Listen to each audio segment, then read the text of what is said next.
What's going on, fellas? We back at it again. Hey, what up? Hey, so you say what? I like the intro. I'm impressed. Oh yeah, we trying to do some new things around here. Well, we started a conversation, guys, a couple of weeks ago that we got a lot of feedback, and we had some people praise us for what we was talking about. And you had some people tell us we didn't know what we were talking about. And as always, as men, I think that sometimes one of the important factors that we wanted to do with Braspective is we wanted to make sure that there was a male, or particularly a black male's perspective on a lot of things. And when you start getting a black male's perspective on dating, now you're dealing with a hot lava, right? Because again, I think that sometimes when we are having conversations and when we're talking about black men's experiences, or we're kind of pro black men and their experience in dating, and make it seem like we're anti our sisters, and that's definitely not the case. I think we're going to try to make sure we're talking about things from our perspective as real and as honest and as candid as we can, so people can understand that, hey, this is how black men see things, and this may be how our sisters see things. And it's not necessarily saying that one is right or one is wrong. It's just our perspective, our Braspective. So we gonna jump in today, and we're gonna talk about some different topics. When you guys are not even necessarily in relationships, I think we're all in relationships, but what are some things you guys see as some red flags? When you're thinking about like red flags, what do you think is like a red flag for someone who's in a relationship? Hey, go ahead, P. My bad. I was gonna say, I'm gonna give you some of my life experience. So I've been married, I've been divorced, I done dated women that are of various ethnicities. And from my different experiences, I have 2 kids by 2 different women. So I think I done learned enough lessons to where I can tell you a lot about red flags. Shoot, I may have some personal red flags of my own that I don't say out loud, but I have some that I may carry with me that people pick up on after the fact. So in answering your questions, the red flags you look for, in my opinion, that I look for in the beginning is just that beginning part of communication. When you ask the first beginning questions and you get a lot of people with the humming and hawing, then something's happening here. And let me be cautious before I completely jump in. So that's where one of my red flags start. And I'll stop there and let everybody get theirs before I come back around. Yeah, no, I was gonna say, we mean everybody representative. So what parents is talking about how authentic somebody is, and you can get a feel for that like right away. Like if somebody's being honest, or if they just showing their representative, like their Instagram self or their Facebook self, and not their authentic self. So when parents talk about answering questions or talking about certain topics, if they talking in a circle or doing something that you like, man, that don't make no sense, or it don't sound right, then that's a red flag. Yeah, I say even materialistic, right? Like obviously everybody likes nice things, and I ain't knocking nobody for liking nice things, but if you place that type of value over yourself, where it's like, man, you spend your last in order to make those type of things happen because you want to look fresh, but you ain't got all your other things and your other ducks in a row. That's one of the things that I think is a red flag. It's just being too materialistic, because at the end of the day, shoot, I'm just trying to sit in my sweats when I'm at home. I don't want it to have to be Gucci designer down, just to be sitting inside of the house. So the materialistic says a lot about the person inside to me. Hey, Tav had 4 outfits in college. Had 4 and made it work. He made it 8, 16. Wait. I got a good one for you. You know what's one that always get me? And I think it's just how our society is set up, is when you meet somebody and they hit you with that. So what you do for a living? That's the one that I'm like, man, why we got to start there? I'm not saying that's a red flag, but I'm like, are you really getting to know me? Or is this like, oh, I need to have a guy with this type of lifestyle, which is understandable, before I, can continue forward. But I'm like, just get to know me first before we really talk about, hey, what you do for a living? Because I don't think too many guys run up on women a lot and be like, first thing out their mouth is, what you do for your job? Some may. I may be speaking out of line, but at the same time, I think. But is that a conversation starter? Like a lot of times it is. A lot of times, the first thing out some people's mouth is, "Hey, what you do for a living?" And I mean, I can see why people do that, because they want to, for the most part, probably start the conversation. But what's wrong with asking a question like, "So, what are your interests? Where are you from?" I think along those lines, I think a huge red flag would be someone who is asking for things or looking for things from someone that they're not willing to offer themselves. Right. Right. So someone may come to you and say, hey, I'm looking for this person who has, they make 6 figures. Right. And it's like, okay, well, then how much do you make? Right. So the expectation is that if I'm going to bring something to the table, you're also willing to bring that same thing to the table. Now, if that's not the expectation because you want me to do everything, then that's a red flag to show you that this person is probably one of those people who expect you to do everything and they don't really have to contribute anything. Maybe they just have to offer their pretty face, or maybe they just have to offer their finances, but they don't have to bring anything else. So that's also a red flag. I see that definitely as a red flag. Hey, y'all remember I'm Gonna Get You Sucker? Yeah. She was looking like a dime. Hey, she was looking like a dime. It took everything off: hair, makeup, leg, butt, breast. I was like, damn. Not to say, any of that stuff, if that's what you need to do, that's fine. But hey, she took all that off. It was like, what in the world is this? But let's talk about that a little bit. Two of the things that y'all brought up. Parrish, I do think that what you were saying is a red flag. However, I'll ask all of you guys this. I don't think that type of conversation starter in other states is a red flag. Like, for instance, right? I find, and I mean, I'm from California, but I will say that one of my knocks on California is that it's so competitive that it becomes opportunistic, right? Where you have a conversation with people and you got to start immediately figuring out, like, what's their angle? What are they trying to get? What are they trying to advance? What game are they running? You have real a hard time taking people seriously out here because of the simple fact that somebody's running an angle or a game and you're trying to figure out what it is so that you can stay one step ahead of the game.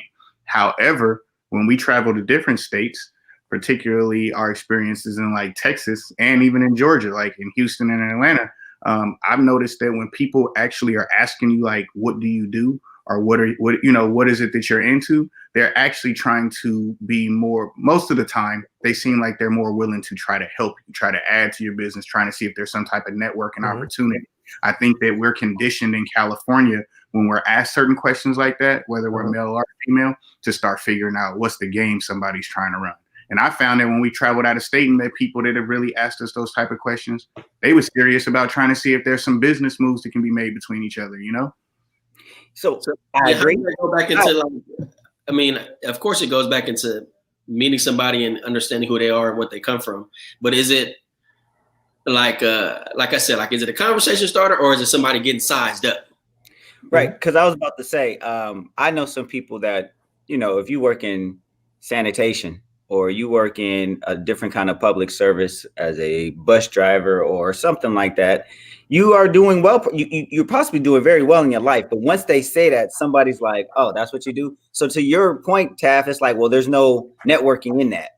Or Right. like, oh, I don't see, how this is going to work. But at the same time, that person has a very good career. But now, because there's no networking or because you don't see what the net worth in that position is, I don't really want to talk to you. And I think that's a red flag, because then it's like, oh, you already being prejudgmental before you really get to know the person. I don't know. I think it's a conversation starter in a degree of, like, when you meet somebody and you're first talking with them. I mean, eventually work takes so much time of our lives. Work is a part of who we are, right? And so I think a lot of times when you are trying to figure out who a person is, you have to ask about work, because, if they tell you that they're a police officer, particularly in this time, that's going to start a whole lot of conversations, right? Or, again, when people find out I'm a therapist, that starts out a whole lot of different conversations. So I think when you're meeting people in general, it's always, hey, what's your name? How you doing today? And then on the lines, do you have, family? And then they're going to ask you, what do you do for a living? Just because I think we're conditioned to feel that we're going to learn a lot about people based on what they do for a living. Yeah, no, agree. That's true, but sometimes, people doing jobs that they don't like nor have interest in or have a degree in. So it's that's still a hard thing to judge somebody on too, unless they kind of just like set in a career path. But we all know people that got degrees in something and doing something different. But what are things that you guys would feel are other red flags? Like we talked about, somebody just leading with your profession. We talked about, people that, like, displaying versions of themselves that they not truly are. What are some other things that you guys would say, like, these are red flags? When you were out in the streets and you were dating, like, what was something that you were like, look, I can't deal with that? I know one for Taff. Some girl said she believed in God and to get Taff like she didn't. She said she didn't believe in God. Because you don't know who's out here viewing. Like, so you don't believe in God? Like, nah, I can't. We can't even. You know. I was interacting with somebody at one point in time in my life, and she was cool, and it was cool, and then she hit me with the she didn't believe in God, and I was like, well, what do you mean, like you don't believe in God? And she was like, no, like I used to go to church, but I don't believe in God. And I was like, so like if you had kids, like would you send them to church? Like, what's the deal? She was like, nah, they ain't got to go to church. I ain't even tripping on none of that. I was like, oh, hell no. And she was cute. She was a really cute girl. But when she hit me with this, she didn't believe in God. I don't know what it was. That was a total turnoff to me. It was just like she didn't have no faith base, and like I'm ratchet. I'm but at the same time, at the end of the day, I'm still grounded in that, we got G Mommy in here again this week. She always sends me a prayer every morning. I know she prays for me. And then, before we even start our show, we pray. Like God is a part of my life, even if I'm not always in church every day. So that was a red flag for me. But another red flag, since I got the ball passed to me, would be at this age group that we in, somebody who doesn't take care of their kids. Like, male or female. Like, if you don't take care of your kids, like, I can't hold you accountable for nothing else in life. That's a huge red flag. Yeah.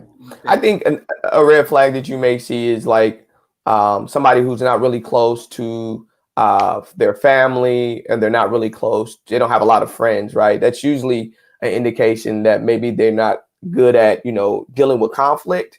I'm not saying that you have to have a million people in the world, and I'm not saying that, there's a lot of people who haven't backstabbed you. But what I'm saying is that typically, we all need somebody. We all have to have our foundation of friends and our foundation of family. When you see that they don't talk with their family, they don't have friends. Essentially, one thing that they're going to feel like you have to be their everything, right? Which is a red flag in itself. And then two, it probably shows you that they're not really good at managing relationships. And if you have somebody who's not managing relationships, then ultimately you kind of have to be perfect in order to maintain a relationship with them. So that's probably a red flag. If you see somebody who's always, swapping best friends or always in and out of relationships, that's red flag. And let's keep it real. If you're 35, and if you're a 35-year-old woman and you got a good job, you're beautiful, you're attractive, you're smart, and you haven't had any long-term relationship, right? Not to say you haven't been married, because a lot of people don't get married, but you haven't been in a long-term relationship, a 4-year plus relationship.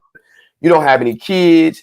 You don't have any type of commitment by somebody else saying they're committed to you in that way.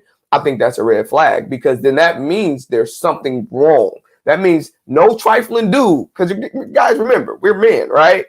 We find a girl, she pretty, she got her head together, she got her own apartment. Look, you'll put a baby in her quick. Her own apartment. Just to keep her around. Right? Well, we all say that to each other too, right? Like if we start seeing women in that, because we go before we go like further into that, like, but is that just how the world is right now? Because we think about, like, for Black women, when we go to college, majority of Black people that's in college is women. So are they trying to hit that glass ceiling, or that, like 35, you kind of in your lane, you kind of, all right, now I can do that. But is it too late at that point, at 35, or is it? But even with that, though, so if you think about it, okay, so yes, you could be very professional. And I think that, we all have women in our lives who are very successful in their careers. You could be a career person, but do you have room for relationships? If you haven't had any type of long-term relationship, you're 35 years old. You see it in college. First thing people do in college is find a boo, right? So you made it through college, you made it through law school, grad school, medical school, you made it through all these aspects of your professional life. And no one said, hey, I really want to be with this person. I'm going to go through that journey of growth and progress with them. No one was willing to commit to you. No man tried to put a baby in you. No man tried to sleep on your couch. None of that type of stuff for a long period of time. That's dicey. Now, again, this can be very controversial, but if you really look at what I'm saying, there's commitments, and the same thing applies to men. If you're over 35, handsome man, you look good, you got your stuff together, and no woman has said to you, hey, I'm willing to try to be with you and deal with you for some years, that's a flag. That's a real flag. I'm gonna jump in with you too on that one, because let's think about some of the experiences that you go through in college. And I know things change from generation to generation. Me and my daughter clash all the time about trying to understand the generational norms. But one thing I know that doesn't change is that when wintertime comes around in college, you more than likely find somebody to start shacking up with. You know what I'm saying? It's cold. You ain't coming outside as much. You ain't got to be outside as much. You're just trying to get from your apartment to their apartment. So typically, I'm going to go ahead and agree with you on this one, DeJuan, because if you making it through every winter without a boo, like somebody that you really rocking with in the springtime, you a real praying mantis. That means you'll take a dude, deal with him, and cut his ass off when the sun come back up. Now, I know some women out there that do that, but I'm not going to say typically and statistic-wise, there's a lot of people that are going to come out of winter without messing with somebody exclusively and or ultimately getting into a relationship with them. Tab, you talking about winter? People ain't making it out of COVID without that. They're not making it. COVID is basically an extended winter. So let me drop a bomb. I gotta drop a bomb. Everything y'all said was me in college. I was not committing to anybody. I was very much on, hey, I'll date you for a quick second, and then after the date, I ain't trying to settle down because I'm in college. I was between Alabama, Atlanta, and Florida. I was not trying to settle down at all. Let me ask you this, Parrish, while you telling your story. At any point in time, did you lose a lot of good ones because of the simple fact that by the time they start getting into their second and third year, women are trying to choose up and get in them long-term relationships? If you're a junior in college, right. Our time, they start locking in. Right, but the point that was made was that, hey, if you see somebody who's not doing that and nobody really tried to lock in and they pulled away from it, they may be a red flag. So of course, you had young ladies that was like, oh, you seem like a good dude, let me lock in. And I was like, ooh, that's not where I'm at in my life. But Pete, red flag. Pete, no, but Pete, you talking about college. Now, when you're young, obviously, I think your 20s is for you. Your 20s is where you go out, figure out who you want to be. That's where you're supposed to be selfish. Go out, try different careers, get a feel for what you want out of your life, get a direction for who you want to be with in life. You know, that's where you really grow and learn yourself in your 20s. Right. Now, if you made it past the 20 threshold into your 30s, in your mid 30s, remember I said the age of 35. You're 35 years old. You look good, which means people are constantly shooting their shot. You have a really good career, which means you have some stability. And you're smart, which means you can engage in conversations that are going to draw people in. And for whatever reason, no one has decided to commit to you, or you haven't decided to commit to someone. That's a red flag, period, point blank. That means you have some dismissive, avoidant characteristic traits when it comes to relationships. Or could it be this though? Mm-hmm. Is it that you haven't met the person that allows you to live the lifestyle you want because they are not secure in themselves? So what if I'm looking for like, hey, you know what? I'm cool with this, but you got to allow me to, you know, sometimes I like to go out and hang with my boys, or sometimes I like to do this. So I like my alone time. See, and when we were talking about red flags, that's a red flag for me. If the young lady does not have her own like lifestyle outside of our relationship, I'm like, I can't be your all in this relationship. You got to have your own stuff that you do because I have the own stuff that I like to do. So when I hit you with, oh, me and my boy is about to take this trip, or we about to go golfing, I can't let you go, well, what are we going to do today? Oh, that means that you got to find what you want to get into. Don't schedule your day around my day. We can find some friends. So what I'm saying is, if there is that, you know, I haven't, you know, really engaged with somebody, it's because I haven't found, or that young lady or that young man has not found somebody that's like, oh, you live your lifestyle in the same way that I live my lifestyle. And this, I think, goes back to that equally yoked. And I think we brought that up before, that there's various levels to it. So in my opinion, it depends on what level you at in regards to that. Right. Okay. I think that there's aspects of dating where dating is dating. It's going out, meeting people, having conversations. It's getting to know people. In the process of getting to know people, you're getting to know things about yourself, right? So you're learning aspects of yourself that make you, that recognize, okay, oh, I like that. You know, I like a woman that does this. I like a woman that does that. And again, we're speaking for men as men. I like a woman who offers this or that. And that's what you do when you're dating. As you get older, it's like a Build-A-Bear. You start to build certain aspects of the women, right? It is. Okay, I like a woman who's very independent in her thinking and in her behaving. I like a woman who cook. I like a woman who's very close to her family. I like a woman who's smart and she's ambitious as me. You have an idea of what that is. So if you made it to a certain point in your life, you're 35 years old and you're almost at the mid point in your life and you haven't settled in on a relationship, then that's telling about maybe you don't even have a clear idea of who you are. You may not have a clear idea of what you want, or again, you're very dismissive, because there's some people who they can be controlling, and if everything doesn't fit the way they want it to, then they're easily able to get rid of a person, because there's some components to where a person may have been raised to feel like, hey, once you make the money, you don't really need a man for anything. So if the man's not giving that woman everything she needs, then that can be something that makes her feel like, hey, I'm gonna pull away. Again, it's a red flag.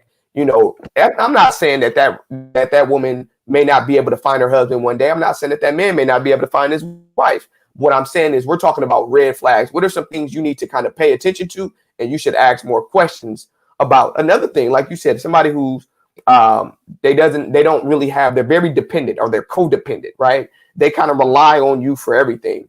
They don't have their own relationships. Somebody who's going to call you a lot, always want to be on the phone with you for hours. They're on the phone with you while they're driving home from work. Y'all just sitting on the phone. Y'all not talking. That's a red flag, right? That's a lot of insecurity and attachment problems. But I got another one for you too. Another red flag, I think, is when it comes to somebody who has children. Mm-hmm. So I know for me, when you meet a woman and if she has kids, there's kind of an immediate connection. But if somebody doesn't have a child and say, you're like, man, I'm really vibing with this person, and then they're like, hey, I got to spend time with my kids, and they go, or you bring the kids around and they quiet and they don't want to really be around them, that's a red flag. Because I'm like, ooh, you haven't really had to share your time. So do you know how to do that effectively around, in my world? So that's another red flag for me. I think that goes both ways for a male and female. Let me say this too, though, about some of the red flags that we mentioned, right? It once again is based on our perspective, but there are some matches that can be made out of these red flags we're talking about. Like, for instance, but these ain't deal breakers. We're not talking about deal breakers. We just talking about red flags. No, not even. But yeah, I'm saying that they're not. I'm not calling them deal breakers. I'm saying that you can make a match out of that. For instance, there are a lot of men who like to be the breadwinners in their household and take care of somebody. So they might meet somebody who is totally dependent upon them and feel totally secure in that relationship. That's going to be a match. That's not going to be a red flag for somebody else. You have a lot of people who, when they jump off of work and stuff like that, they'll, like DeJuan was saying, they'll talk on the phone with the person that they're in a relationship with all the way home because they need that. I mean, I know that if you look at certain people sometimes, and even relationships are even just based on the military, based on conversations I've had with people in the military, and just from what my perception of it is, there are a lot of them that spend a lot of time away. So they just want to be able to lock in with their spouse. They don't want to be, having all of those different connections to people and stuff like them. They want that early lock in with family, that early commitment and buy-in and things like that. So there are some dependencies that come up that you definitely could say, okay, well, this is a red flag, but if you match these two type of people together, potentially you might have a relationship that works. Yeah, I think that is true in certain industries. And remember, none of this is absolute. None of this is 100%, right? There are going to be situations in certain industries where, maybe on your way home from work, you do want to jump off the phone and kind of have a release with your partner. But for me, I always say, okay, now, if you're spending all your time on the phone, all your free time with your partner, that can be controlling, right? They're controlling your time. Now, again, when you and mind you, this is the same partner that you're heading home to see, right? So there's aspects of people, in our comments, Alex brought up a great point. He said our upbringing plays a factor. And yes, our upbringing plays a factor in how we view relationships and how we view red flags. But I do think that we should always re-examine our upbringing. We have to re-examine, okay, how do we witness our relationships, our parents, their relationships, qualities that we have that I adore and qualities that I don't want. I tell people all the time, I learned a lot from my mom and how she did relationships. There are a lot of things that I said, okay, I'm going to do that. And then there were some things I said, you know what? I'm going to do something a little different. And I think there's nothing nothing wrong with that. You should always be learning. We're constantly learning. How I felt at 22 and 23 is going to be different than how I feel at 35, 36, 37. You should, stay growing.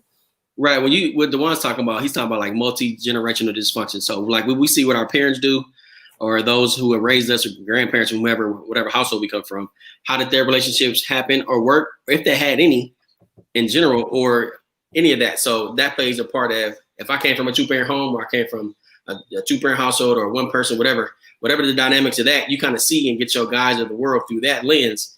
That's kind of what the one's talking about, that multi-generational dysfunction, or emotionally cut off. Like, people like, I don't talk to none of them in my family. They're emotionally cut off from everybody. Or just like, get them, I'm going to just drop. I can cut you off in general real quick. That's a red flag. Right. You got a quick trigger. Quick trigger. That's a red flag for sure. I mean, you guys are talking about generational cycles. Yeah. Right. We repeat the cycle that we were taught or that we were experienced throughout our lifestyle. So, and then sometimes you got to break that. And I think that's a lot of what we are trying to do as we get to break that generational cycle. That's one of the hard things too, is that, we all grow up and say that whole, man, I ain't going to do shit like I watch my parents or this and that do it. And then you start realizing through relationship experiences, like, damn, I did pick up this trait. I got to do the same shit. Damn, I'm doing the same shit. But even what Dewan was saying is like how people, change from when they were 22 to 35. I do feel that one of the things that contributes to relationships, deal breakers, and red flags is that if I may not have had a red flag about some shit when I was 22 years old, but I for damn sure might have a red flag about something you're doing when I'm 30 something, right? Like at this point, my perspective on life has changed. Mm-hmm. My income has changed. What I'm willing to tolerate or not tolerate has changed. And your income doesn't have to necessarily change for the better. It could change for the worse, right? Like, let's say you had all the potential in the world to be this, D1 first round athlete. And so your financial lifestyle was set up on that. And maybe you don't reach those goals and you work in a $60,000 a year job. So these potential, the way you set up your life and how you moved was to, being projected on you making a lot of money. Or maybe you do make a lot of money now. And so you have different perspectives on life. So I feel like that perspectives definitely change. You have kids. Now you got to decide private schools like we were talking about last week or not. How you want to raise them. When you want to go to bed. What do you want to teach them? What type of person you want to be. I think that there's a lot of red flags that get developed through maturity and growth. And sometimes those are things that you can't always discuss because you don't see them coming. Right. Okay. Well, guys, that's a great point. And it segues into our next point when we talk about relationships and people dating and how healthy relationships are grown and fertilized. How do you guys feel about interracial relationships? My guy Daniel. You got a guest. Introduce him. Oh, okay. My boy Daniel. So look, we brought my boy Daniel on. He's going to assist us in our discussion on interracial dating. I think with us being from California, for the most part, we've all dated outside of our race. I mean, that's a given in California. But, when we look at the climate today with everything that's going on with the Black Lives Matter and all that, how do we feel that this current climate and just in general affects interracial relationships? So yeah, go ahead, Pete. My bad. What's funny is I wanted to make sure I got this in. Interracial dating. We grew up with. We think we were cool with it, but it was funny how I've met some women that I was dating. They're like grandparents, and their grandparents was and they're African American, and they were like, "Hey, I'm glad my daughter brought home a black dude because if she would have brought home a white dude." Or anybody that was outside of our race, it would have been a problem for us. Even though we are okay kind of with it, they were when they live in California, they were because of what have I experienced in my lifetime, I kind of would have an issue with it. And I'm just bringing that up because they were she can do it. But when it was time for marriage, it was nah, I don't know if I want my daughter to do it. So yeah, but in California, that was a little different. Yeah, but how many times have we heard that when your mama, my mama said it? And I know some other mama said it. Don't bring no white girl home playing, but she's serious. I know her mama play, so she's playing, but I know she's serious. So it's that whole thing, and it's in the back of your mind. We date, we gonna have fun with whoever we talking to because we don't care. We dudes, we like what we like, which is it's Neapolitan every color of the rainbow, Yeah. but you know you're not gonna bring that girl back home. So that's always in the back of your mind subconsciously. Yeah, I think the same thing. I mean, I definitely have dated outside of Black culture, but I've never been in a relationship with somebody outside of Black culture. And for me, it's just all the things that come with it, the whole territory of it, right? Like, I mean, there's a lot of shit we go through as Black men that I don't necessarily feel comfortable sharing that experience with. And it could just be my own biases. I don't feel people actually really understand those issues outside of our race. You know, I do feel that particularly Black women have a better understanding of those things and how they affect us. So that's just my own bias. I could be wrong. My cousin, my friends, a lot of people do predominantly date outside of their race. I don't necessarily have conversations with people on why they do that because I agree with it. I mean, you could do it. You could like who you like. I mean, I just want my son, you know, my daughter to be happy at the end of the day. Do I have a preference? I mean, yeah, based on some of the biases I have, but at the same time, I really just want them to be happy. Hell, I can tell you a whole bunch of experiences that I've had that have been bad in dating in Black culture, you know? So who am I to say that you can't necessarily date outside of Black culture and find happiness? It's not my place to put a judgment on somebody's happiness. Daniel, Daniel, Well, yeah, I'm gonna go ahead and go in there because as y'all know, I was married in an interracial relationship. So for me, like when it all started out and everything like that, like it was cool and everything. Everything's good. You know, her family and everybody was good and everything like that. They had no issues with me. They had no issues. You know, my family, no issues with her, anything like that. But you know, always was that underlying tone. Like when we would go places and things like that, and I'll see people would look at me kind of weird, like, okay, what is she doing with that Black dude? You know, you can always feel that little tension. And then of course, you know, having conversations, everything like that. You know, when you're back at home and covering your home stuff like that, um, you can see at some point in time, like, you know, because it's different cultures. You brought up differently. You know, brought up as a Black man, you know, and she was brought up as a white woman. It was stuff that we just didn't see eye to eye on. Something like certain things, like, you know, I would see, she wouldn't see. You know, certain things that, you know, it was always just a different kind of perspective on certain things. So sometimes, like, it would bring a good conversation, but at the same time, it would cause kind of me like, hey, you don't quite see what I'm seeing, and you don't quite feel what I'm feeling. You know, and it's always trying to work through that and stuff like that. But you know, of course, we got a kid out of it and everything like that. So now I got a little guy who's going to grow up, you know, interracial. He's Black and white. So it's something that he's going to have both cultures. Like, you know, he's going to have, you know, that side of, you know, dealing with Caucasian or white people, and they have the same side as dealing with Black people. You know, trying to give them that culture understanding. Like, hey, sometimes you're going to go places, man, you're going to get looked at a certain way. Sometimes you're going to go places, you're going to be accepted a certain way. So it's been fun so far.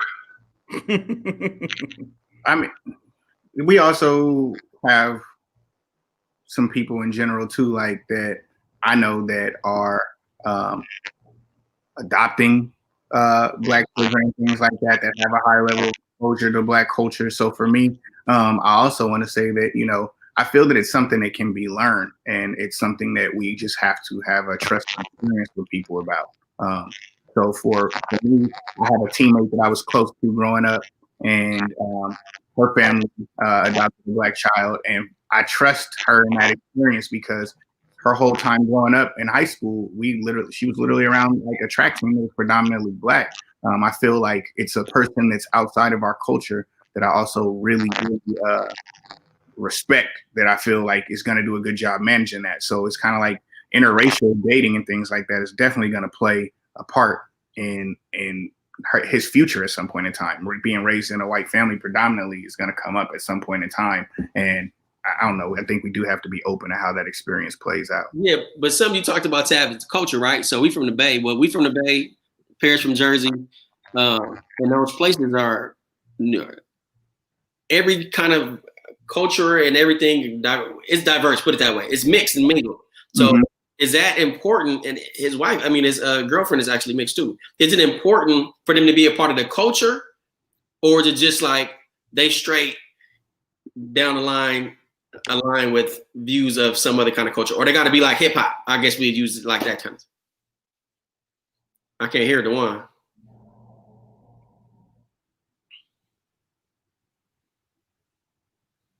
Dewan, you want? Because I can, yeah, I can't have Dewan, but I can tell you, being from New Jersey, man, it's a little different. Yeah. Each area got its own little borough. So if you are dating somebody that is of a different ethnicity, you push the line depending on where they live and where how they grew up. So it is a little different. In California, when I got out here, and it was just like, oh no, it's very well accepted. I was like, wow, that's different.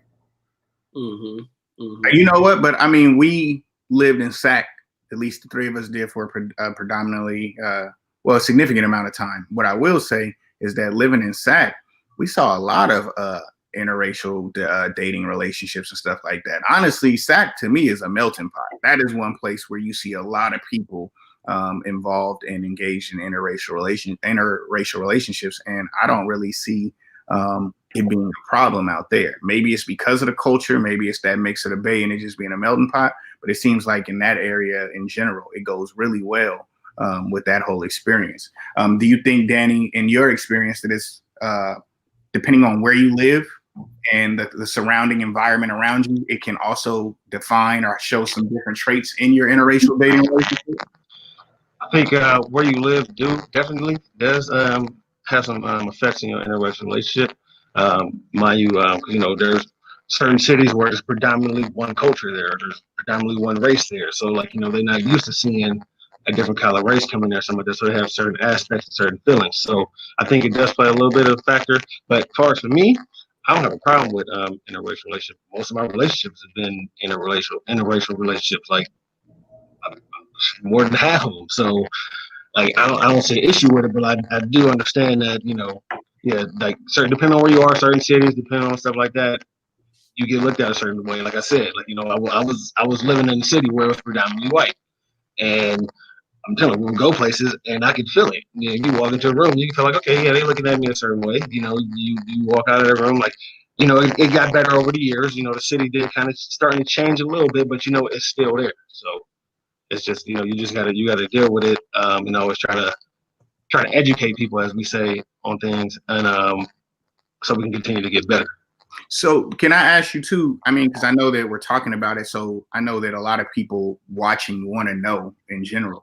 What did you think about dating outside of your race in general? Like, is being in a relationship, like, is there a cause for it or anything? Because I know that a lot of people have opinions on it, right? And I don't know if there's an actual rhyme or reason behind it, or if it's a thought process. I mean, I think you like what you like, but is there a actual reason why you found that you dated outside of your race? Like you said, a significant amount of time in your dating relationships? For me, man, I like who I like. Man, if we vibe, we vibe. I'm not looking at you pink, green, pink, purple, whatever. I'm looking at how we connect. Like, Okay. I want to make sure that we on the same level, on the same page about stuff. Everything else we can deal with. Now, like, with the way where our climate is going now, things is changing, putting a lot of more pressure on people again. Like, back like how it was back 50s and 60s, like, where, hey, you date outside of your race, something wrong with you. But for me, I never taken the factor that, hey, I'm dating somebody else that look different than me. Like I said, I'm going off of what we connect on. Are we after the same goals? Are we after the same things? Are we after the same inspirations? And we go from there, and that's how we can make it better. Right. It's a comment in here I want to address, because a lot of people are saying, like, okay, as Black men, you guys have dated all these people. How have you not found one Black woman that you can relate to or have a good relationship or commit to? And I don't think it's that simple, because there's a lot of factors that comes with dating and relationships.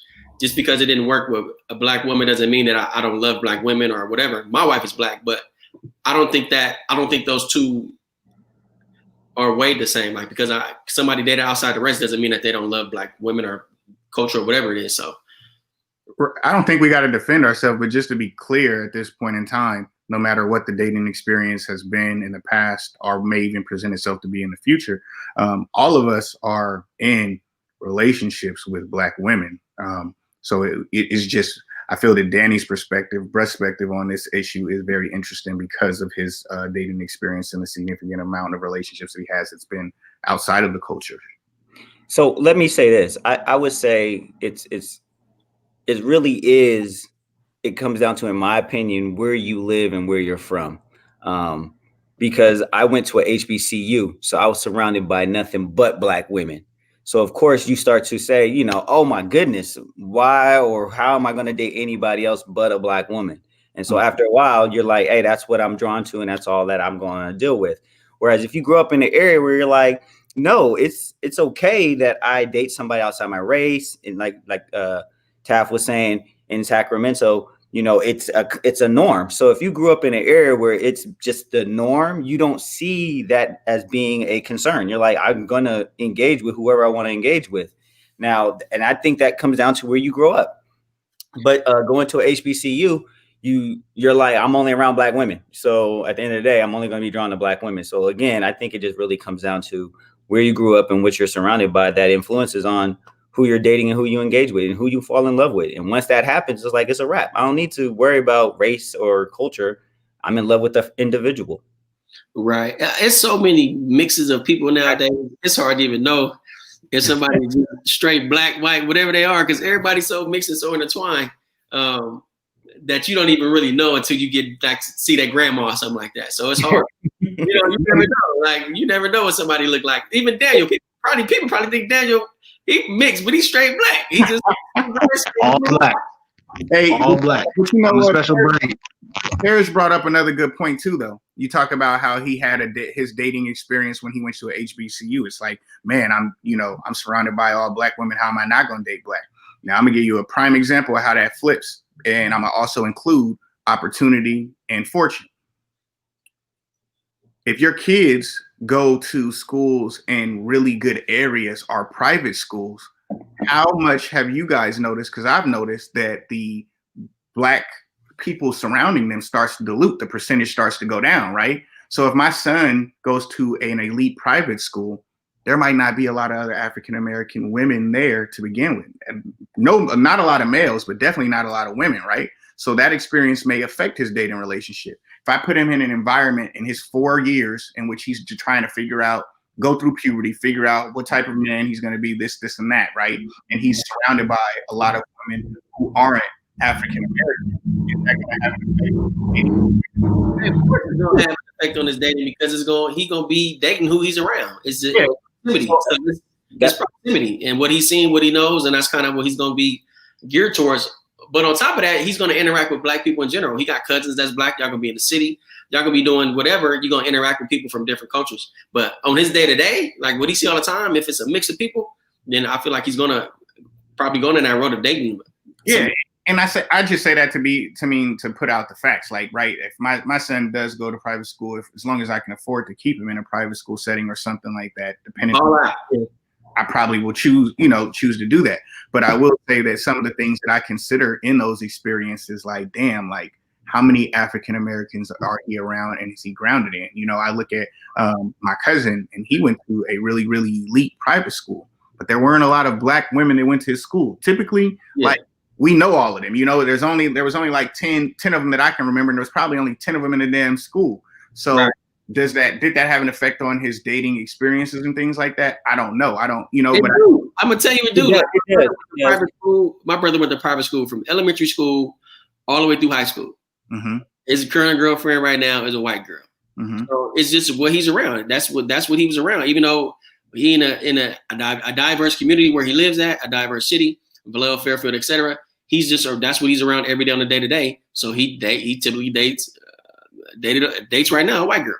So let me say this too. It also comes down to like Jeff is saying, who they're surrounded by. So my oldest son, he goes to I wouldn't say a predominant white school in our area, but it's there's not too much diversity.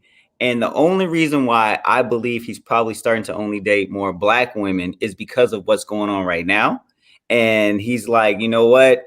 I don't want to find myself in a situation, because he did try to date a white girl, and he said that the dad felt some type of way. So he was like, man, I don't even think I'm gonna go down that road anymore. And he stuck to only dating more of the young ladies that are Black. So I'm saying it really does deal with who you're surrounded by and how people are accepting or even engaging with you. So there's a lot of factors into it. It's different nowadays, though.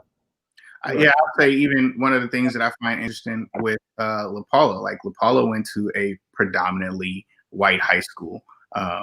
And in the beginning of her, young dating experience, there were different guys outside of Black culture that she liked, but I never really necessarily thought about it like as far as like how she's going to show up in her dating life and things like that. I always felt like she would probably still end up gravitating more towards African-American males. And now that we're in this stage of her life where she's really into Black history, Black activism and stuff like that, and Black culture, and she's her modern day version of, Angela Davis. It's really like one of those things where I'm like, damn, she was in those same settings that we're talking about with surrounded by, but somewhere along her life that, that changed for her, where even though she was exposed to this culture on a daily basis and all the time, it showed up differently in how she decided to date in the future.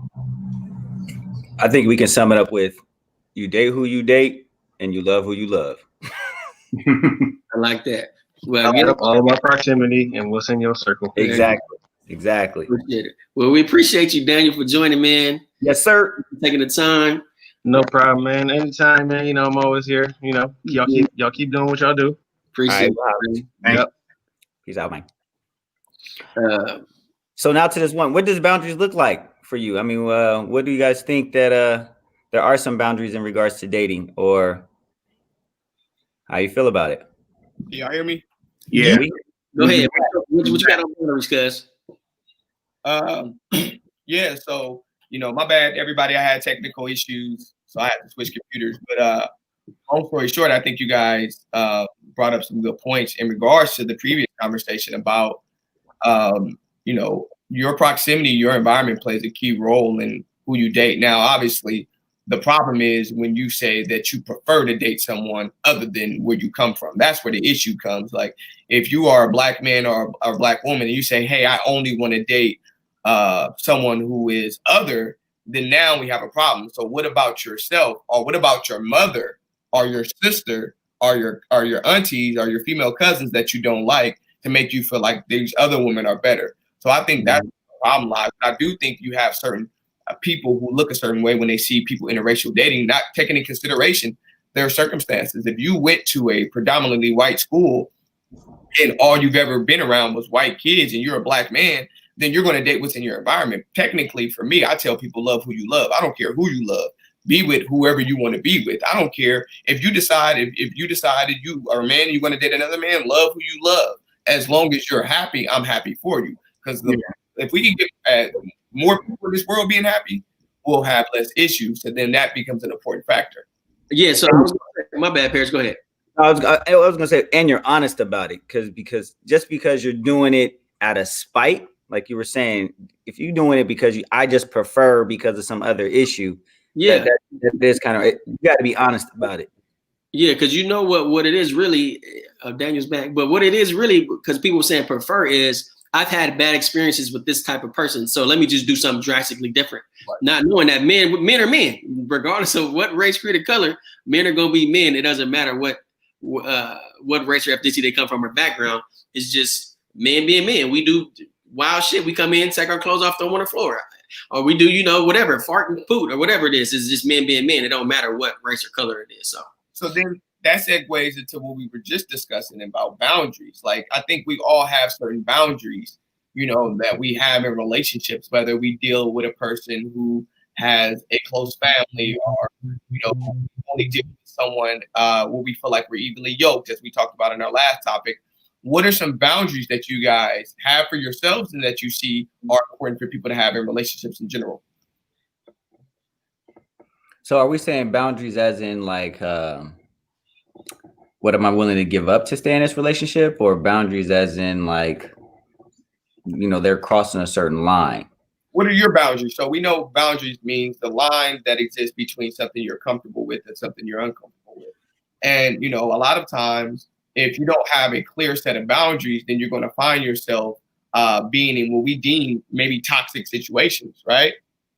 So what are some of your boundaries? Like, I know for me, like my boundary, I had boundaries growing up. Like I couldn't mess with somebody who was a drinker or a smoker because I'm not a drinker or a smoker. So, you're trying to kiss a girl and, smell like she smoked the whole blunt.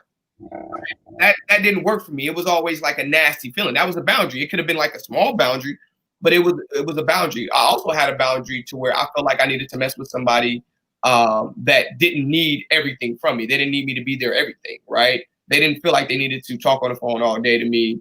I'm not going to be on the phone all day and all night with you. That was a boundary for me, right? I wanted to make sure a line that existed between things that I'm doing for you that made me comfortable and things that are uncomfortable. So what are you guys' boundaries?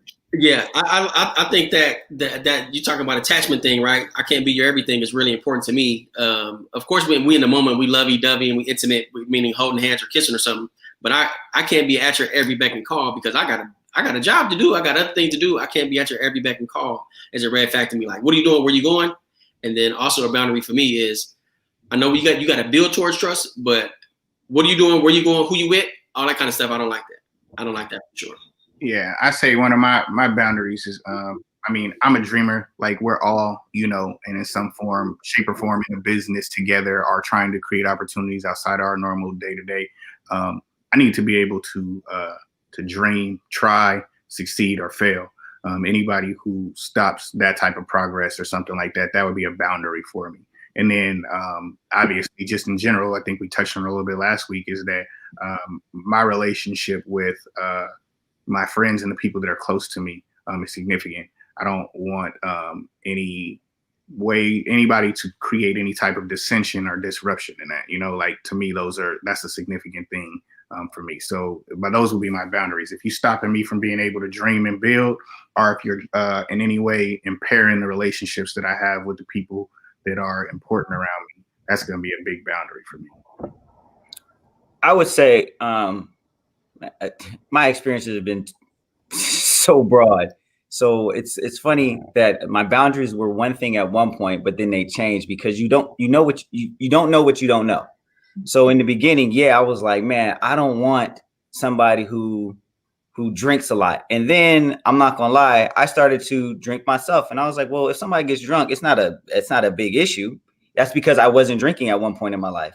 Right. So as I grew, my boundaries expanded. So now at this point, my boundaries are like, as long as you don't have an addictive trend or behavior, then we can almost work through a majority of things. But if you are addicted to doing certain things that's going to influence our relationship or influence how, our lives can continue, I can't deal with it. Like if that thing that you're interested in takes over everything and you can't function without it, now we got an issue. Now, I'm not saying like, oh, I want somebody who's going to deal with drugs or who's, addicted to drugs, but I'm talking about your simple, like, sometimes you like to go out with your girls.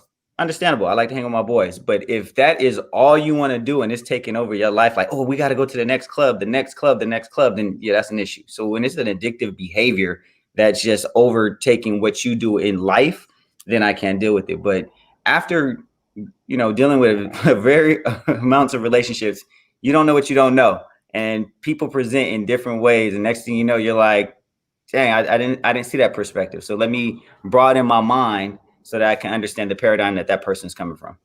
I think another boundary that I think for most of us, we all want a woman, or we would all want to make sure the person we're with has a relationship with God. So that's a boundary, right? Have some type of belief, some type of faith, something that you subscribe to that you believe is greater than you are, right? But I also think another boundary that a lot of people aren't discussing is how people feel about like family, right? Like there's going to be some women who say, hey, I can't date a man who doesn't want children because I want kids. Why? That's not me being intentional in dating in this relationship, because I know what they want and what I want doesn't align. There's other aspects of me. I've always felt like, hey, if I'm gonna be with you, you have to get along with my family. Now, that doesn't mean, like all family, we're going to have moments where there's conflict and all that, but you have to be willing to sit down at the table and have those conversations. And I may facilitate them, meaning like, hey, y'all don't like each other, you don't like each other, let's talk, right? So that's always been a boundary for me, because I'm very close to my family, and I never wanted to be in a situation where I'm with someone and every time I go to visit my family, I have to explain why that person's not here. That's a very uncomfortable state to be in, is where you're constantly having to explain where your partner is because they don't want to show up to family events and things of that nature, or this person doesn't get along with your mom. No, you guys have to figure it out, because I love you guys. If you guys love me and I'm the number one, or not necessarily the number one, but you guys equally love me, then you guys should have a common ground to be able to say, hey, we both love them. Let's figure out how we can get on the same page. So I think those are some important boundaries like to discuss or to have for yourself is how do you feel about family, religion, friend, and a lot of other things, that we mentioned here today. Tab talked about it earlier with dismissing somebody because of their religion.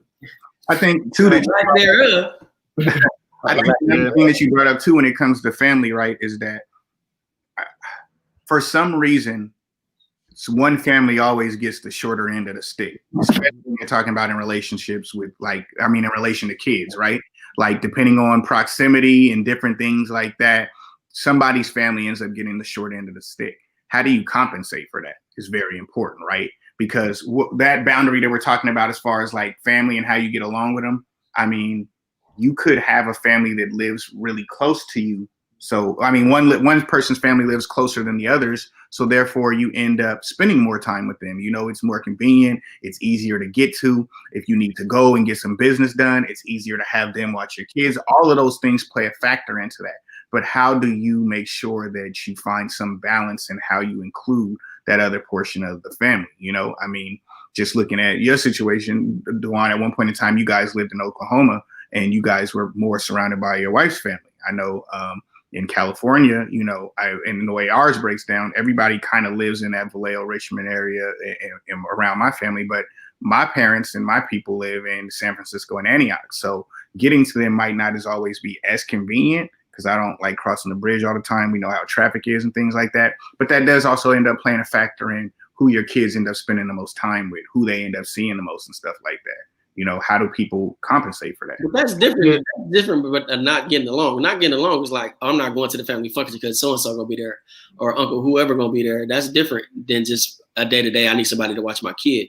True, but that I will say that from like a parent standpoint, I think that can play a factor into different issues that may arise in the future. Well, this person spends more time around the kids in general and stuff like that, opposed to this person. I know a lot of people who have spread out family members, so that when kids get involved in a situation, I think all like parties, grandparents and things like that, they want to be involved. And that's where the balancing act becomes, like you just don't have that access to them or you don't see them as frequently. And so different things start coming up. That's just my opinion of it. I don't know if anybody else has anything that relates to it. My thing real quick on the whole family aspect, I think it all depends on, like, you got to make sure you have time for your core family. Like, you, your wife, your kid, how your kids, whatever it may be, that y'all just have time for yourself.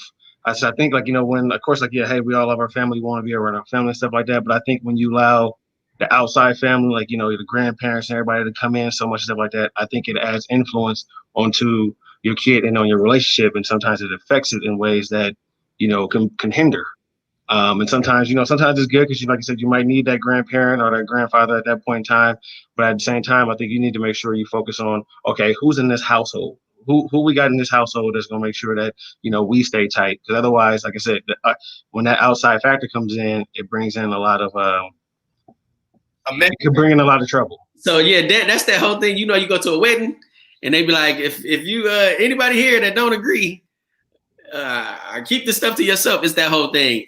Is they can be a support for you or they can be a negative. So if you got somebody, mama be like, that boy there, he just I just don't like him. And if that person continues to hear that over and over and over, your girl or your wife can be like, you know what, he is trifling.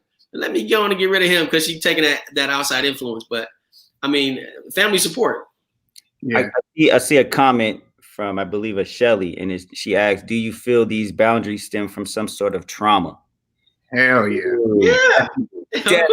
Yeah, most of the time, because that's when you see stuff. Something came up that made you say, "Hey, wait a minute, I didn't like that. It made me feel a certain way. So now I need to look out for that." So it's every relationship you learn something new. Like, I think, like, you got to have your core. Like, okay, you believe in God. You're career driven. Whatever, you got your core. Like, okay, you need to have this. But I think everything else you need to go ahead and kind of like let's kind of mend to, like, make sure everything fits stuff like that. You got to compromise. Right. Definitely. I mean, let's just look at, I think trauma and experience go hand in hand, right? Like, for instance, do I have trauma based on the field that I work in general? Absolutely. So my field has now jaded a lot of the different things that I have going on and how I think about people, how I think about the world. That is trauma related to the job. I think that based on the type of career field that I do, just to say, oh, it's something that happens at work is not realistic. It is actually trauma that goes on. And I think as police officers, we need to be more, responsible for noting that is trauma. And you could also have experiences from your childhood that create the boundaries. I think that all of those things definitely play a factor in how you deal with those relationships. Those boundaries and trauma, they all have a relationship to each other, a close relationship. I think the recognizing that trauma plays a huge factor in who we are in our day-to-day activities in general. I think for a lot of people, they believe, oh, that happened as a kid, so it doesn't affect me. When the reality is what you've seen affects what you see. So what I've seen in the past kind of determines what I see moving forward. So if we're able to recognize, hey, creates a lens that you see through. Yeah, creates the lens. So maybe if I'm able to recognize, okay, when I was growing up, these are some things that I seen within a relationship, whether it was physical abuse, or I felt like, my father worked a lot and he never had time for the family, or, we lived in a community that had gun violence, whatever it may be that was traumatic, because trauma is different for everyone. Some people are traumatized because they're bitten by a dog. Some people are traumatized because they're physically assaulted. Some people are traumatized because somebody, cussed them out. It's different for everyone. But recognizing our experience and the why, right? The wound that's associated with how we react is important. And I think recognizing how we interact with people. Some people say, oh, I can't be with anybody that yells at me. When really the person, they're not yelling, they're just talking loud. But if you were always yelled at as a kid, you're traumatized and you're sensitive to that. So now you become hypervigilant, always kind of scanning the environment to see if that's happening. That's going to affect your relationship. So you should always be mindful of that. And I think, again, as we talk about boundaries, recognize that everybody's boundaries is different. A lot of these things are mitigated through communication. If people are able to sit down and have discussions on their boundaries and have discussions on why things affect them and how they affect them, then I think that you see people kind of getting on the same page in regards to what we're doing for family, what are we doing about friends, how do we solve problems, and things of that nature. I wanted to make sure we gave ourselves some time to kind of interact with our audience and answer some of these questions. So there's two things I wanted to say. One was to piggyback off what Dewan is saying. When you're having these conversations with the communication, it also starts with you both understanding the foundation of where it's coming from. Like, I know in my relationship, I like to start off saying, I'm coming from a place of, I truly care and love you. So as I say what's coming out next, it's not that I want to harm our relationship. It's not that I want to create some kind of animosity. I just want you to know this is my personal perspective. However, it's coming from a place of, I truly want this to work. So when you do say, hey, this is a concern, or this is my boundary, I'm just saying this out of, I want us to still work, but I just need you to know how I want to communicate with you. Does that make sense? Like, I'm coming from a very foundational place of, I care about you, but this is just how I personally feel. So don't think I'm trying to be defensive or think I'm trying to attack you. This is where we're going. So that was one. And then I'm glad Dewan said that he wanted to address some of the questions, because I saw a question from Monique where she was like, do you believe television has brainwashed Black men? And I'm thinking like, no, it's not that it brainwashed about the race or ethnicity, but a lot about the look. So sometimes it's not about, hey, I want a white girl or a Black girl. It's like, no, I want a girl who's voluptuous in this way. She could be Black, white, or whatever. I don't think television is saying what kind of culture you need to engage with. I think television tells you what kind of look you need to look for. So instead of the dark-skinned Black girl, maybe you want the light-skinned Black girl. Or I don't know. For me, it don't, because it's fine women that are of every kind of whatever you want to make up, size, short, tall, big, fat, whatever, skinny, it don't matter, because it's some fine ones and every mix of that. That's what I'm saying. Yeah, I'm saying. For me, that's not color. I'm saying not color, but look, not the color, but just the look. But even the look, though, because I do still want to get back to that question that Paula put up there, but I want to address this. This whole thing, and I'm gonna just speak for myself about these ass shots and girls having to go get breast and tummy. Hey, Ray, let me say this before. They might be doing that for a reason. Like, we don't never know. Some girls we don't know, but I'm going to surgery or something. So there's some factors in there. Yeah, we don't know, but I'm just saying, for those that are doing that for just like, I just want to put rims on my car type of shit because it looks good. I have a real issue with that. And this is why I'm saying that is because you really, women in general, if we just got any viewers just watching just to watch, like, you do not have to do that shit. Like, I can speak probably for the majority of us and say that you going to buy ass shots and breasts that really don't do nothing for us. Like, we're not tripping like that. I honestly think that look is overexerted and almost played out. Does it look good for maybe a career field or something that somebody's got going? Yeah. Are we going to note it sometimes and say, oh, wow, look at her? Yeah. But we also are looking at her as that some public figure on TV. That's not necessarily who I want to walk around with every day with and who I want to wake up to. Like, I'll take a stretch mark. I'll take a real butt. I'll take, you know what I'm saying, breasts that don't sit up like when we was 16, 17 years old, because that shit don't matter to me. That's just stupid. Like, I'm getting older and stuff like that too. It's a lot of things that change around here in this department too. This don't look like bro. Is your six pack gone? Bro, the six pack is gone, bro, but I've been dropping weight. But I'm just saying though, I've had moments where, you know, I mean, a partner was really out here mini Rick Rossing and stuff like that. You know, like that's a real thing. Y'all be talking that shit about my hair. This shit thin, and I just got a great barber. Shout out to Cindy. She know how to blend this shit. So y'all always know that if I'm on the show and I got a fresh cut, it's gonna look like I got hair. But if you catch me 6 days or 7 days outside of this haircut, this shit don't look too good. I'm just keeping it real. And that Rick Ross beard that people walk around with that's all black and they 40 years old. Hey, man, somebody told me to dye mine the other day, bro. I'm not dyeing it, bro. I'm not dyeing it. I'm saying just how we are going through our changes and stuff like that. Like, bro, I'm not be out. I mean, that's cool. Like, let's just grow and be who you are. Do not be out here going to get that shit because you think that's what you need to do to compete. I think there's components of any kind of cosmetic surgery, and I sometimes also akin those to like tattoos and things of that nature, where y'all hear me? Yeah, we hear you. The tattoos in that nature, where you should always be mindful of what you're getting that's permanent on your body, you know, or what's permanent, and it's like, you know, how does that look in your 50s, 60s, and 70s, right? Because you're going to spend a lot of your life, you know, with your body kind of shutting down and declining. How does that affect your kind of metabolic makeup of your body? So I always wonder about it now, recognizing that there are some people that they do it just for them. They're not doing it for everyone else. They're actually doing it for them. And hey, all applause. If you decide that you want to go out and get a tummy tuck because it just kind of makes you feel better about yourself, or you want to go get a breast implant because it makes you feel better about yourself, more power to you. I do think there's factors with television that can play a role in how people view others or what they view as good and what's not. But I think people have to start to be able to have a realistic expectation of the difference between TV and entertainment in reality. Right?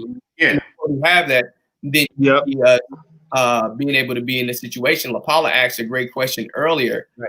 Let me get to it. Let me get back to it. Where she talked about potential. Yeah. Do some folks say don't fall in love with someone who has potential?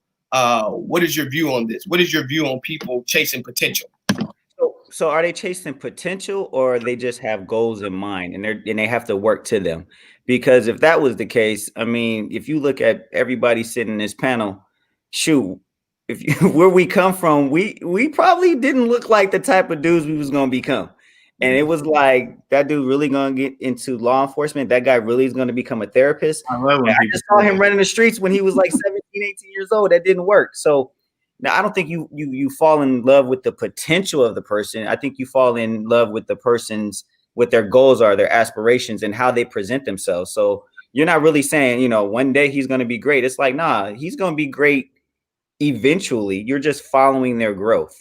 Hopefully. And I think you made a couple of points, right? Like, and I just related to two things that I'm thinking about. I was literally just at the lake with the homie yesterday, and we ran into somebody else, and they was like, I don't know how they let you be the police. You know what I'm saying? Like, for me, I always say this on the show, and I continue to say it. I love when people say that shit, because that means that I'm doing something that people didn't necessarily think about me. And then the other thing is that it just in relation to myself, like, I remember being hella broke because it wasn't that long ago. You know what I'm saying? Like, I was still potential in the mid 20 teens. You know what I'm saying? Where I wasn't where I needed to be yet. And now, I mean, shit, it's public record. I'm feeling like Drake. I haven't done my taxes. I'm too turned up. So that's coming a long way for me. You know, I mean, I think you can fall in love with potential, but most importantly, like, that potential has to mean something to you, right? That you have to invest in somebody or something that you really, really like. I don't think you can just look at a person based on potential and say, oh yeah, I'm going to go with them because they have potential. What does that potential mean to you? The person has a significant meaning and relationship to how you feel they're going to be. And also, you got to be able to look at a person and say, even if they don't reach their potential, this is who I would have chose regardless. I'm putting all my eggs in this basket because this is who I'm rocking with. I think what people talk about with potential is like, this dude might be a lottery pick in the draft. Mm-hmm. Work out. Let's see if he make it. But in real life, you got to know what we talked about again. Their core values, if they're aligned with yours, then it's all good. Right. Regardless if he gonna be the first round draft pick or not, you know he's gonna be successful because his foundation is good. His foundation with God is good. His foundation with trying to go get the bag or whatever it is that's important to you and your relationship. You know that person had those core tenets. So that's what's important. So potential, we all got potential to be doing something. I got the potential to be a six-pack, but I probably ain't gonna get one. But I'm trying. Right. Yeah. I think potential is like, you gotta look at it like, okay, what is the core values? Like you were just saying, like, okay, are they after taking care of me and the family that we gonna have or whatever it's gonna be? Like, if it's just gonna be us two, are they all about that? It's gonna be us and our family, are they all about that? I think that's what it main does, because potential can always change. You might be doing like Taff a cop right now. Shoot, 10 years down the line, he might want to go be a professional wrestler. I'm just saying, like it can always change. But as long as hey, I need to be able to take care of my family. I'm home. I need to be able to do this, but then I can still, because your interests change over time. Like, you don't ever know what happens. What if your career all of a sudden just disappears? You got to change. So it's always been able to change that factor and be able to adjust. It's got to be you two. Y'all two got to be on the same page about what y'all want out of life, what you're looking for, and where we going. What's our end goal? Is it family and stability, or is it, hey, we want to live in 5 mansions and 10 cars? What is y'all end goal? 6 races parked outside. Go ahead, Dewan. Paying more attention to patterns than potential, right? We spend a lot of time paying attention to someone's potential because we believe they have the capacity to reach these goals. But if they don't believe it and their patterns are not showing you that they believe it, or your patterns are showing you that they're probably never going to reach whatever potential you think they have or they've sold you on, then that's where we might find ourselves in more healthier relationships when we start paying attention to a person's patterns. All right, a person may have the potential to love you, but do they show you that they love you? Or do they show you that they even want to love you? Like, we invest so much in potential and we never get what we really want instead of paying attention to what's in front of us and the patterns that someone is showing us. Right, because I think this also kind of goes into what Alex was saying, right? Like, if somebody doesn't end up reaching like their potential, what do you do with that then? And the reason why I feel like it goes into what Alex is saying is because we're talking about like if red flags surface in the future, and it's not exactly what Alex was saying, but if red flags surface in the future, are they deal breakers and things like that? Those could surface due to people not reaching that potential. For me, I don't necessarily. I think that there are some deal breakers that can surface in marriage. I think any point in time there can always be a deal breaker that may surface. So it's something that you have to definitely consider. But I think that you have to be very, very open and honest about what that deal breaker looks like in marriage. You owe a person more than just being able to be like, nah, I woke up, I changed this day, so it doesn't matter anymore. Well, always keep in mind that, when we are dealing with people, we have to pay attention to who they show us they are. And now you want to give people grace because you don't want to cancel people because of one mistake or one thing they've done wrong. But I think a lot of the struggle sometimes with dating is people not necessarily communicating to someone when they've done something wrong. They kind of just hold it in, right? It's this assumption, oh, you should have known, right? There's a lot of assumption that happens in a relationship where, oh, you should have known better, or that person should have known. Well, based on my upbringing or my previous relationships, I probably didn't know that I should have opened the door for you, um, or that I should have done this based on, or maybe I didn't even know that I should have paid a bill. If I spent the previous 5 or 6 women I was with, they all took care of everything and told me I didn't need to pay no bills.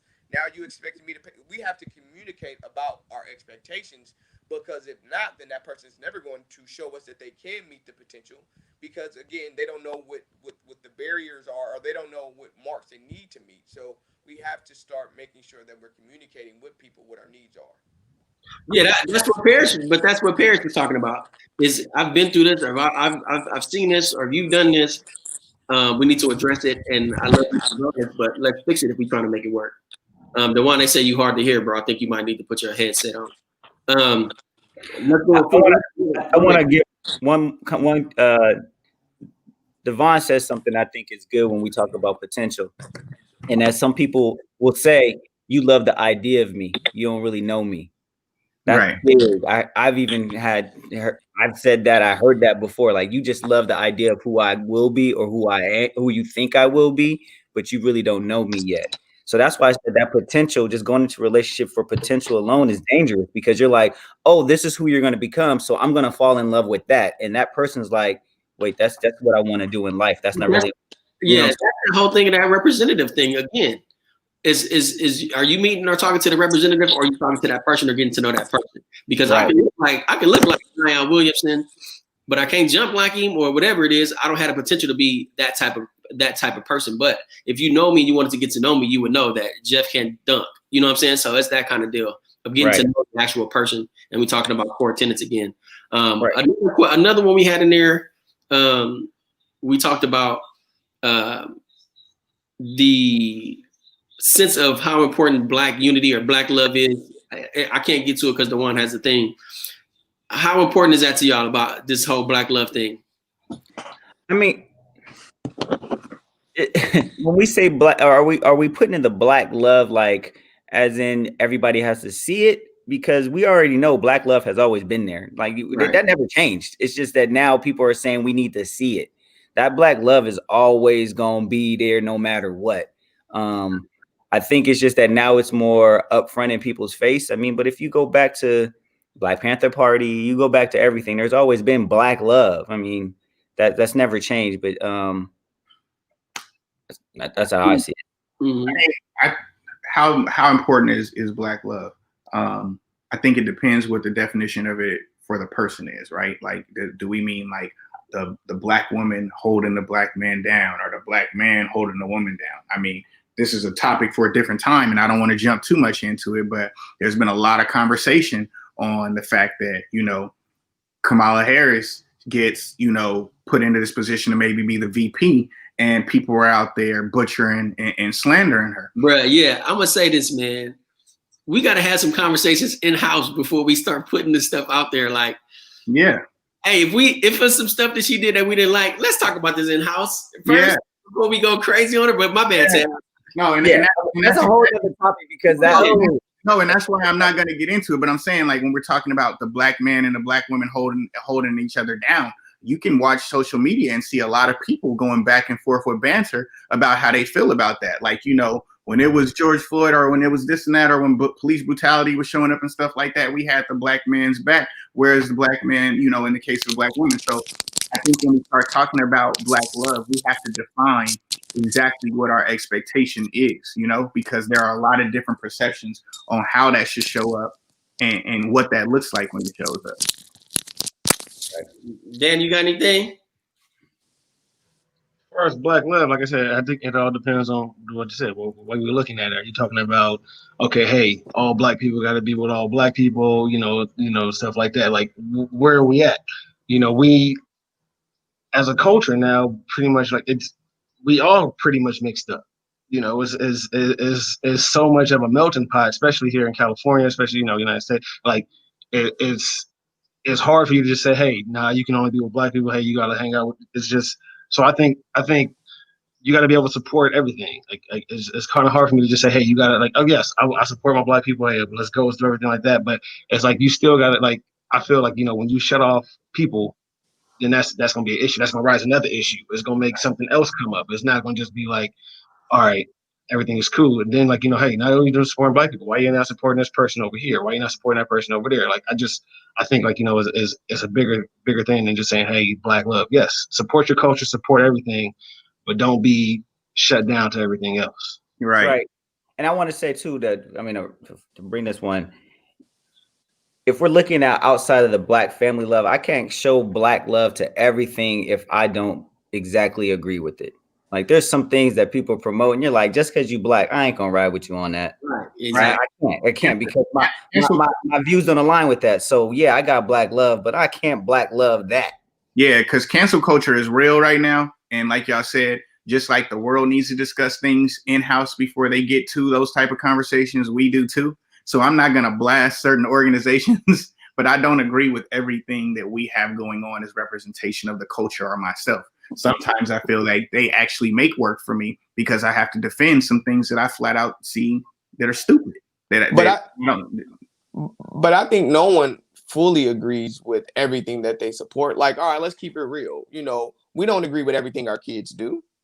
Right? Let's keep it real. Like, if you want to really, we don't agree with everything our kids do. We don't agree with everything our parents do. We don't agree with everything our significant others do, but we do understand who they are and we support what they stand for. You know, I think the problem with us sometimes as Black people is as soon as a person says something that you disagree with, you're ready to cancel them instead of recognizing that you don't agree with everything that anyone does. And sometimes we don't even agree with everything that we do as individuals. So Right. I think that's part of it is we have to be willing to give people grace. And we can say that, hey, you know, foundationally and what you really stand for, who you are, I agree with that. I may not agree with everything that comes out of your mouth. You know, there's people that don't agree with everything the Bible says, right? But they're not turning their back on the Bible. So I think we have to keep it real and stop believing that people need to be perfect in order for us to accept them.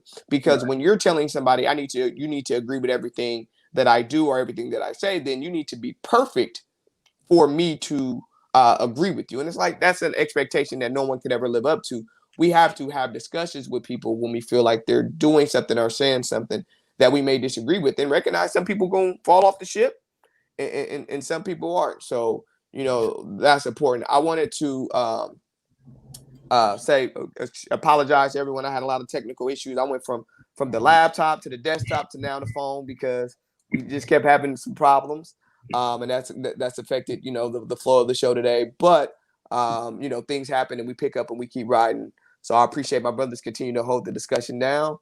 You know, to all our people who left comments and asked questions, you know, we appreciate it. Today I'm representing my boy Larry Fields, One Hand Bandit shirts. You know, he was born right-handed, got in a bad car accident in which his right hand was cut off, so he had to you know, practice and learn how to do things with his left. So this is kind of supporting him and his shirts. Larry Fields out of Oklahoma City. So just kind of letting everybody know to support his movement. Yeah, I got one too. This crown me. This is from Unadulteratedly Black, Angelica Harris. Y'all can find them on Instagram, all them kind of platforms, Twitter, Unadulteratedly Black. Yeah, and I got on today. My homeboy Monty. They got this shirt right here. It's mental health over everything. It's called, the whole slogan is protect your energy. So mental health over everything. If you guys have different things that you guys want to send to us, or you have some type of business that you want promoted, please make sure to DM us at Braspective. We are all about making sure that Black businesses get the promotion and the love that they need. And we want to continue to grow. As our brand grows, we also want to help other people grow. So shoot us your ideas, your things you got going on, and we'll definitely make sure that we do some type of representation for what you got going on out there. Well, let me plug one more then. Evelaros is a couples exercise. I guess you could say a sexercise that couples can engage with. You can find them on Instagram as well as on Facebook. Angela, shout out to her. That's her company. Look them up. Tap in if you want to have some couples connections situations. It's a great thing. Well, again, we like to thank everyone for tuning in today. You can follow us on Instagram at Braspective, on Facebook at Braspective, at YouTube. Go on there, like, subscribe, share, all that. If you have any ideas or suggestions for future topics that you want to hear Black men discuss, again, this is just our opinions, our perspectives on this. We're a well-versed group of educated Black men that come from different walks of life, so we like to bring those perspectives together. So share it, like it. If you have any questions, go ahead and ask. And we'll see you guys in a couple weeks. Like it. Right. Make sure you subscribe to the man. Subscribe and like. Support.